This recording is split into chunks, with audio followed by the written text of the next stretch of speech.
breaking news. That breaking news, we are following one person in the hospital after a crash. This happened in the area of 65th and Lake just before midnight. The details are still pretty scarce at the moment, though. We aren't sure what caused this crash, but according to the Douglas County authorities, the victim's injuries are not believed to be life-threatening. Stay with First Alert 6 as we hopefully get some new details very soon.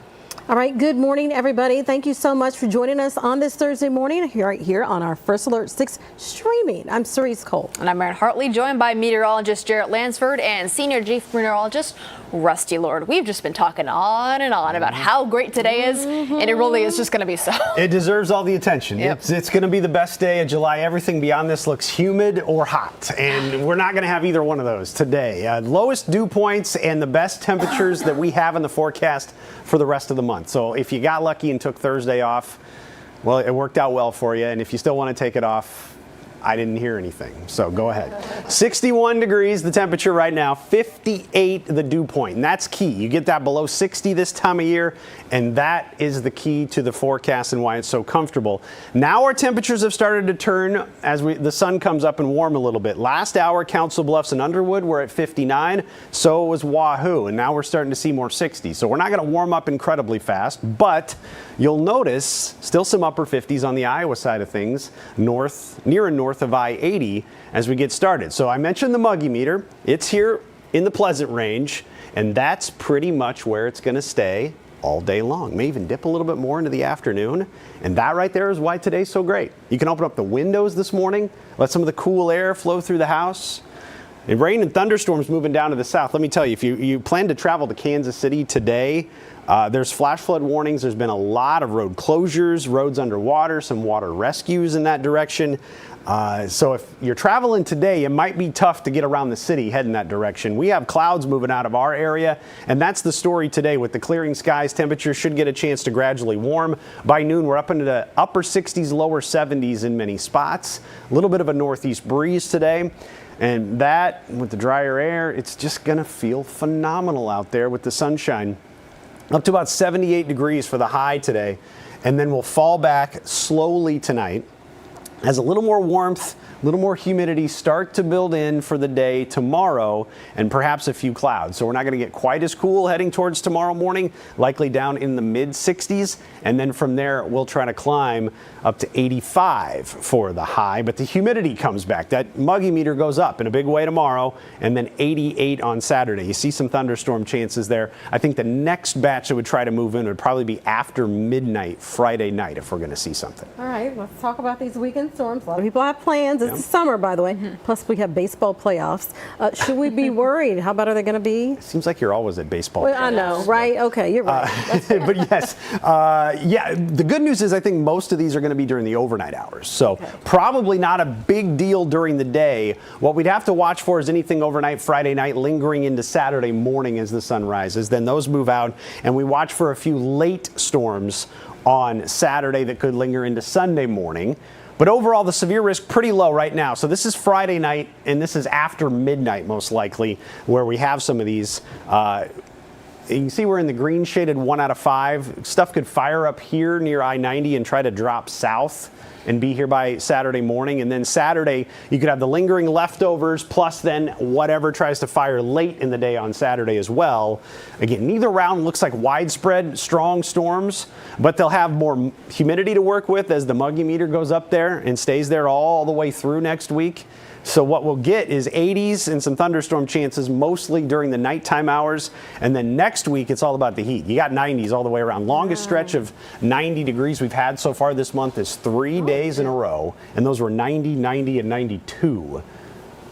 How many? That's 6. How many did you get to? 6 in a row? Probably the rest of the month.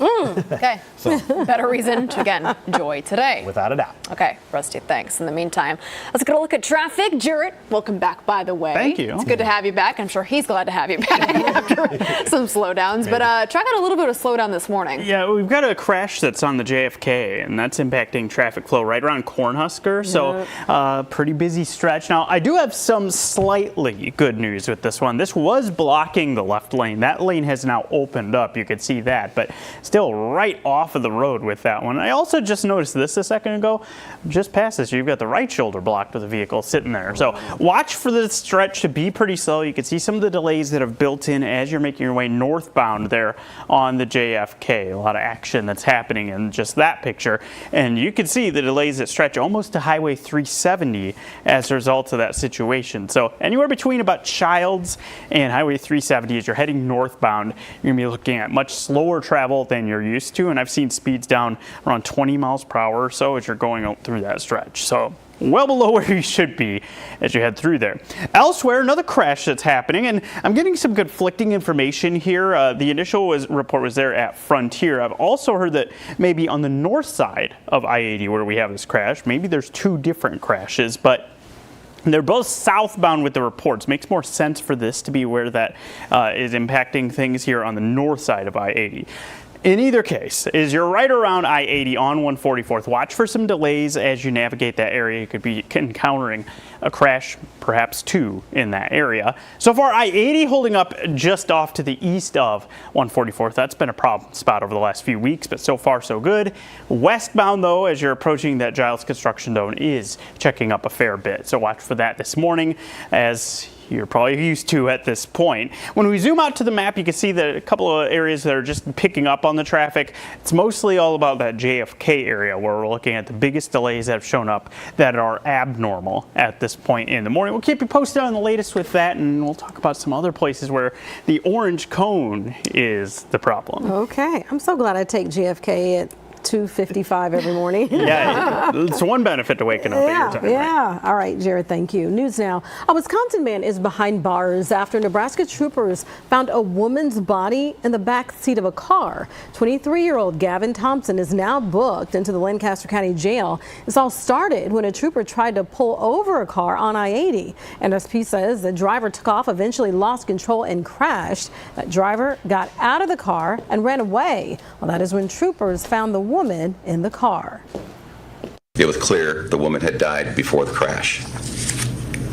Our investigators are currently working with officials in Wisconsin on the identification process. Eventually found Thompson walking along a road about 4 miles west of the crash site. Wisconsin police say he is the suspect in a missing person case. A woman's body has not been identified. Council Bluffs investigators are working to determine how a man died after his body was found in a casino parking garage. This happened at the Harrah's Right on the other side of the river from Omaha. Police tell us foul play is not suspected, but if you do know anything, call Council Bluffs Police. Over here at the safety desk now with Maria Cade. If you want to keep adding birthday candles to your cake, you want to listen to this. Yeah, the American Heart Association, they just came out with their Life's Simple 7 list. They do this every single year, but the goal of this list is to best position people for a healthy and longer life. And like the name says, there are 7 different steps that you're going to want to keep in mind. So here they are. You want to be smoke-free, eat well, exercise, maintain a good weight, maintain good blood pressure, control your blood sugar, and also manage your cholesterol. A lot to remember there. Probably want to write it down. The researchers say hitting good levels in at least 3 of those 7 categories resulted in fewer heart-related problems. But strong scores across the board on all 7 metrics, that showed significant benefits for people's health all around. All right, the 7 now. Yes. Good to know the 7. Yes. Okay, Maria Cade, thank you. We're back after this.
Welcome back, everybody. Sure hope your morning's getting off to a good start. It's a cooler start than we've been used to. Some people in the upper 50s, some of us in the lower 60s. Grab a jacket if you chill easily, but you will not need it as we warm up today because we are in for a spectacular afternoon.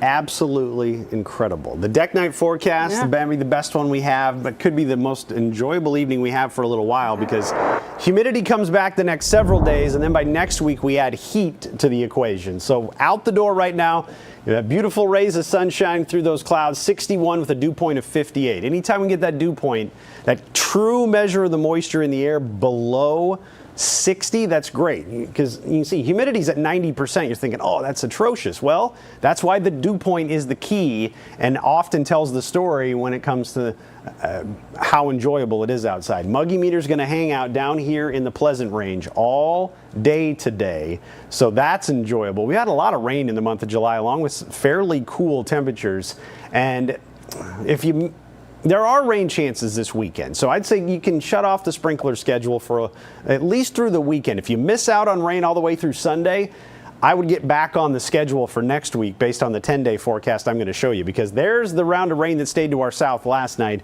It is moving on out.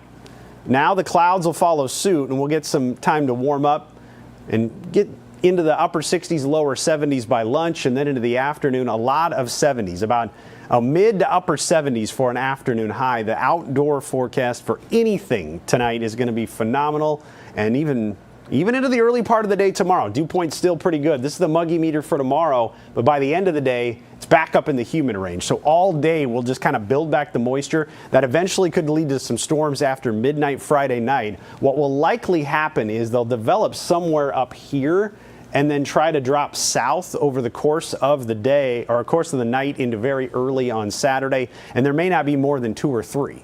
Then Saturday's severe weather risk area, it too a 1 out of 5, accounts for maybe a lingering early storm, and then we're quiet pretty much all day. And then late Saturday into the overnight, yet again, a couple of storms may try to develop and move west to east through this area. So the first round that would be Friday night, it doesn't really look like all that much. There's 10 o'clock Friday night, and watch, there's not too much, but in our northern counties, it's possible that turns into a storm, and then maybe something early in the day Saturday trying to sneak in from the west there. And we do it probably again Saturday night into Sunday morning, the way things are looking. All right, and after a couple days of relief today, even tomorrow, get back into the 90s for next week. Yeah, and that's going to be the story, I think. It's probably our first long stretch of 90 plus we've had in a while. Definitely the longest stretch in July. As we'll get up into the low 90s Monday, it'll be humid. A lot of 90s next week at our back to school drive. Again, you stay in the air conditioned car. Everything's going to be okay. You don't have to do any of the heavy lifting. We'll do it all for you. We'll have volunteers out there as well. And you'll notice even through the end of the month, the warmer than average weather likely to hold tight over a good chunk of the country. We're on the north edge of it, so that probably means low and mid 90s for us, but farther south we're going to probably be talking about some triple digits and a long stretch of heat wave for the summer. We'll take the 90s then. I think we'll be happy. Okay, Rusty, thank you. Let's check back in with Jared. How are things on JFK? Well, the crash is still there. Yes. But we're seeing some signs of improvement that's happening there. Very So good. let's show you what I'm seeing in this area. Remember, if we looked just a little bit ago at the map here, this was lit up in red. Now it's orange, so it's still slow. That's not to be mistaken, but we're talking instead of speeds that are around 20 miles per hour, we're a little closer to 40 miles per hour. So moving through that stretch in better shape. Watch that left shoulder as you get just past Cornhusker. That's where you'll have that crash be in place, but we're starting to get a little bit better motion through that area. Keeping an eye on that and 144th as well, where we had that prior crash right around I-80. So some slow travel in that stretch as well. A couple of other areas I'm watching. I want to first alert you to Farnham with a closure between 48th and 49th, and this is going to be a headache for the next couple of weeks, scheduled through about the end of the month. Both directions closed. You can see how 48th lit up with delays, 49th, or 50th I should say, with some slow travel and all kinds of delays on Farnham in general as people kind of try and navigate around this area. A lot of people like to leave Dodge and then make their way on Farnham during the morning drive as they kind of go about about their morning drive, you may want to stick to Dodge here for the next couple of weeks. And some people may say, well, what about Leavenworth? That's another option. Well, it's not a great option because you've got one lane travel in each direction in about the same spot at this point, 50th to 49th. That's scheduled through mid-August. So it's going to be a little bit of a headache as you're trying to travel through this part of the city for the next couple of weeks. Again, Dodge, I think, is your best option. There's the delay on the JFK. You can see other roads picking up traffic, but no big delays that we're seeing. So I'll keep you posted on the latest with that crash and how things are getting impacted.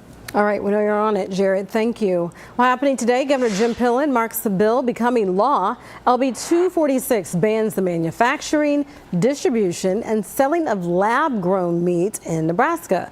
The ceremony will take place at the Shamrock Locker. That's in O'Neill, Nebraska, and that starts today at noon. Also today, the Omaha Public School Board will discuss the contract extension for Superintendent Matthew Ray. Ray was appointed to the role last year. He served as the interim superintendent after Dr. Cheryl Logan resigned in 2023.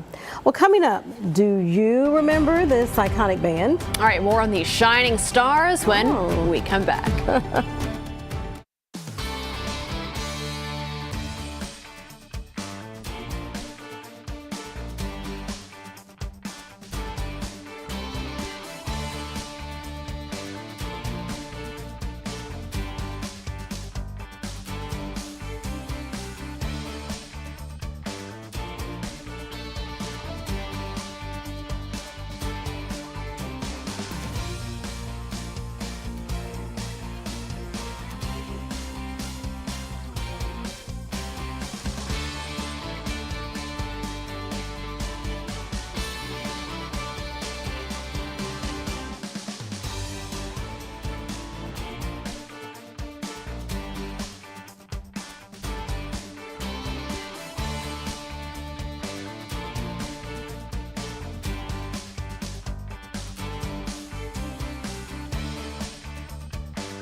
Welcome back, everybody. Happening today, Disneyland is celebrating 70 years of being the happiest place on earth. And the park opened this day in 1955. The summer-long festivities in SoCal include the debut of Walt Disney, A Magical Life, a show featuring a lifelike animatronic of the company's founder, Walt Disney, I'm assuming.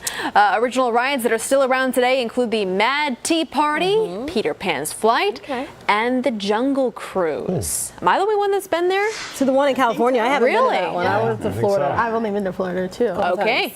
I'm an OG, I guess. You're representing. The picture too of them building Sleeping Beauty's castle. It's really, really cool to see the behind the scenes of that. I always hear people that frequent Florida a lot and they go to Anaheim. They're kind of a little let down because the castle's a lot smaller. Oh, I know. Good to know. But that's just how it is. Okay. New this morning, people who were boogieing all down last night at the Astro in La Vista. Oogie, oogie, oogie. Boogie on down. So the iconic band Earth, Wind and Fire made a tour stop here in the Metro last night. Concert goers got to hear all the hits. Of course, there's September, Let's Groove, Boogie Wonderland, and Shining Star. By the way, we played all of them this morning. So we got an exclusive behind-the-scenes look at their sound check. Here's what frontman Philip Bailey had to say about our city. It's always good, you know, come and get a great steak. me and my daughter and my son went out last night for some steak dinner, And the audiences are always, you know, very excited and colorful here. So I like it here. They're real music lovers. Okay, we have to know, where'd you go? Oh shoot, I forgot. It's one of your steak places downtown. Okay, maybe Sullivan's. It was Sullivan's, right? Right. Okay. Yeah. So you might also recognize the young man sitting next to him. Remember Dreon, Omaha native, who was on The Voice last fall? He opened for the group last night. Oh, cool. Dreon started touring with Earth, Wind & Fire 5 years ago. How cool was it to talk to both of them? Oh my Maria? gosh, it was amazing. I've gotten to know Dreon really well since he was on The Voice last fall, and he's just phenomenal, and just, you know, a really great positive influence here in Omaha too. The main reason why him and Philip Bailey were being partnered together is because Philip actually has a foundation called the Music is Unity Foundation, where he gives kids who are in the foster care system and who have been homeless the opportunity to go backstage, see and experience the sound check, and then watch the concert too. So we're going to have a little bit more on that part of this story coming up here. That's in next couple of Dreon's days. wheelhouse. That's part of his story. Absolutely. Okay, Really now we cool. see the connection. Yes. Oh, cool. Thanks for sharing them with us. All right, we're going to get ready for our update in today's show. Of course, you can watch it here in streaming or over the air. Have a great start to your Thursday.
Live from WOWT, First Alert 6 starts now. Good Thursday morning, everybody. It is 7:26. I'm Cerise Cole. And I'm Erin Hartley. Let's get an update on traffic this morning with Jared Lansford. Yeah, we've been keeping track of a crash on the JFK just past Cornhusker. It's still on the left shoulder, but traffic is getting through this area in better shape than it was a little bit ago. But keep in mind that you may encounter some delays as you head through this stretch. There you can see how it's still pretty slow right around Cornhusker as you're heading northbound. Plan accordingly. Also, we've been looking at some delays around 144th near I-80. Had a prior crash that's cleared now, so we're in much better shape there. Still, you're going to want to watch that entrance to construction zone, both directions, where you could encounter some delays. Rusty.